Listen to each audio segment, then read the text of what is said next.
Hello, scrummy scones this week. They're very tasty. You'll find they are scone in no time. Yeah, terrible joke, I know, but there we go. They are really good, and they're very simple. There's only 3 ingredients you need for this, so follow along at home. Hopefully you're managing to find flour. You need self-raising flour for this. I know it's a little bit sparse in the shops at the moment, but if you can get hold of some flour, these are really good. So let's have a look and see what we need. First things first, some flour. So you're going to need 250 grams of flour. You will need some spread or butter. I have some butter here, 40 grams of that, and then 125 of semi-skimmed milk to go in at the end.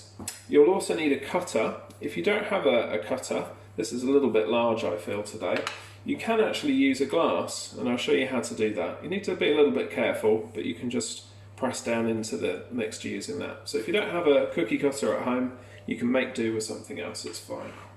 Right, I've shown you how to rub in before, putting your fingertips in and using your thumb across there, but I thought for today we would try using a little food processor. So pastry and anything that's involving butter generally likes to be cold, so this is ideal if you can mix in one of these, because your hands are naturally warm, and if you work this a lot you will start to melt the butter and it does some funny things. So it's better to try and use one of these machines. So this is a bit awkward actually. I might just get something easier to put this into here, and we'll come back in a second. Right, I've got about a jug here, so I'll pop that in. There we go. Now that's quite full. Cool, bit of flour there.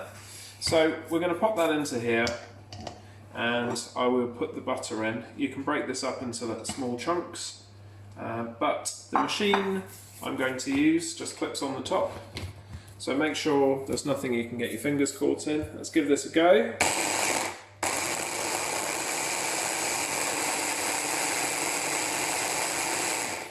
Let's have a look and see.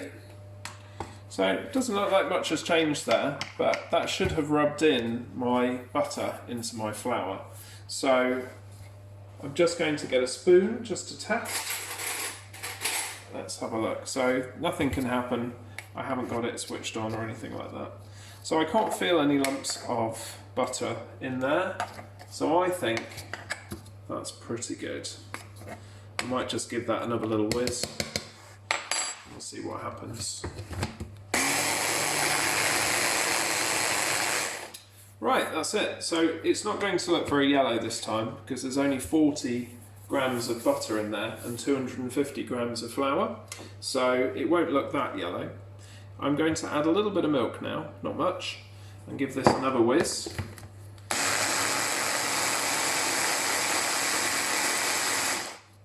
Okay, you can see that it's starting to sort of lump together a little bit, but not quite. And again. Making a lower note now, that means it's struggling a bit, but that's a good thing, it's starting to come together.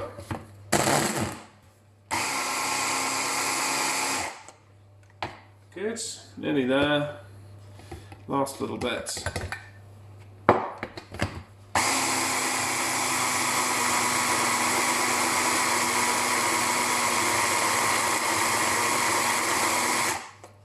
Okay, that is nearly there, it just needs a little bit more milk. So what I'll do is I'll add a little bit more liquid. I'll just pop in a tiny bit of water. A little bit of milk would be fine as well. And it should come together to make a nice blob.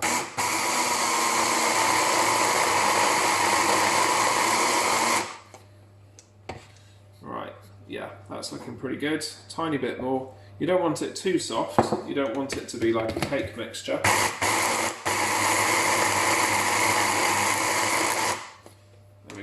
So I think that's just about there. So I've cleaned my worktop and I'm going to spread a little bit of flour onto the worktop. I'll take my blade out carefully so I don't hurt my fingers. I'll put that safely in there so it's out of the way. And then what I want to do is tip this out, there we go, and then bring this together on the worktop.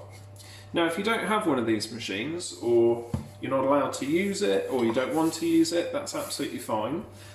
You can use your fingertips to bring it together, and then you can add the milk in the same way and just use your fingers to mix it together. But I find this works pretty well. So you're going to need a bit more flour on the worktop, and what you're going to need to do now is roll this out and cut it into pieces and pop it on a baking tray. So I'll just do that and we'll put it in the oven. So, rolling pin, nice cold dough there, and you will also need some milk. I'm going to put some sugar, just a small amount of brown sugar on the top, and I'm also going to use a little brush to put the milk on the top.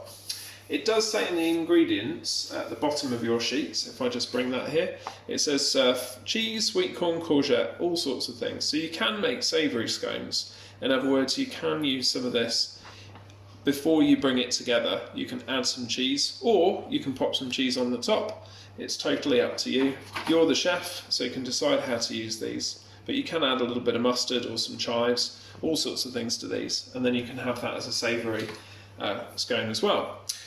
So what you need to do, I'll just move that, is roll your mixture out. Mine's cracking a little bit.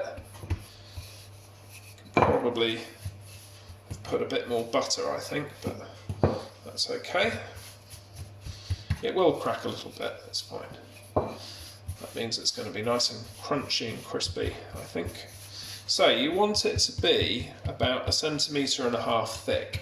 So that is quite thick actually. Now for me, I make them about the thickness of my thumb. So I tend to put my finger or my hand flat on the table next to it, and that's just about right. So if you put your hand next to it, it needs to be a little bit thicker than your hand. Perfect, perfect, perfect. So, because I decided my cookie cutter wasn't the right size, I'm going to use a glass, and it does do a good job. Obviously be careful, if it's a nice thick glass, that's easy enough. If you have a very thin glass, get somebody else to do this. They might get a bit annoyed, but there we go. That works. It works very well, makes a nice cut. Makes a nice sound as well. So, you don't want to work the mixture too much. If anything, you want to try and work it as little as possible, really. If you do have a cutter, one of these is miles better, but mine's a little bit too big for this. So bring it together, try not to work it too much, and press it into a shape. All of those cracks you'll probably find when it cooks, it's going to split open again. So I'm going to try and make it into a ball. Once I've done that, I'll roll it out and I'll cut one more. Right, once you've made all of your discs, pop them onto a baking sheet. I think this works really well. Use a little bit of milk, rub it onto the top. Lovely, like that. Doesn't matter if it runs off a bit, that's fine. You can make these as thick as you like, really. They will rise in the oven though, because it's self-raising. There we go, lovely, lovely.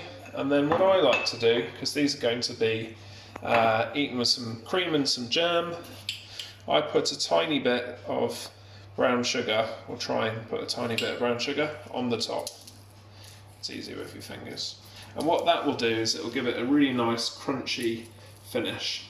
So this needs to go in the oven now for a good 10-15 minutes. Keep an eye on them, 220, so quite a hot oven, gas mark 7. And we'll come back and see how they've done.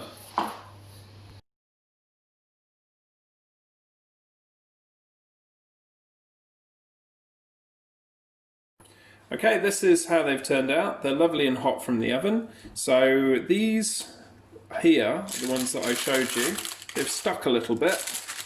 Yeah, they've stuck to the paper a little bit. So perhaps grease your tray a little bit before you do this. But also, I just wanted to show you, these I've made sort of twice the thickness, and you can see they're much thicker than these.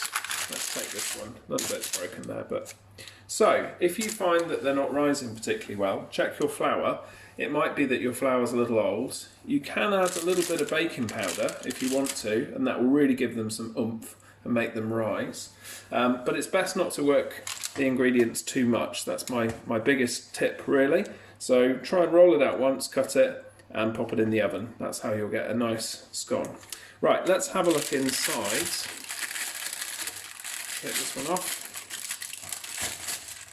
Yeah, a bit of pastry, have to take that off. Right, let's have a look inside this one. Here we are. So, let's see what we're looking for. It should be nice and fluffy, which it is. So that's perfect for a little bit of cream and jam when it's cooled down. So, enjoy your scones. And if you did put some sugar onto the top, I think you can see there that you get this nice, you can hopefully hear it, nice crunchy crispy topping, and that's lovely when you eat them. So hope you enjoyed that, and I will see you next week for the next cook. Bye for now.